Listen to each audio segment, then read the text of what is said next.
not over. The National Weather Service in State College, Pennsylvania has issued a severe thunderstorm warning for northeastern Dauphin County in south central Pennsylvania until 9:45 p.m.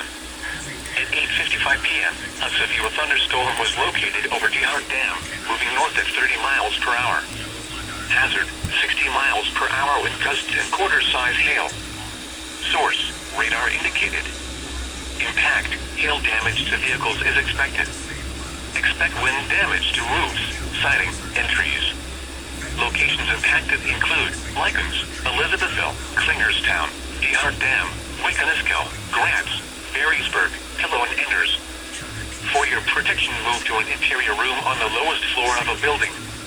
Repeating, a severe thunderstorm warning has been issued until 9:45 p.m. for the following county: Dauphin, Pennsylvania,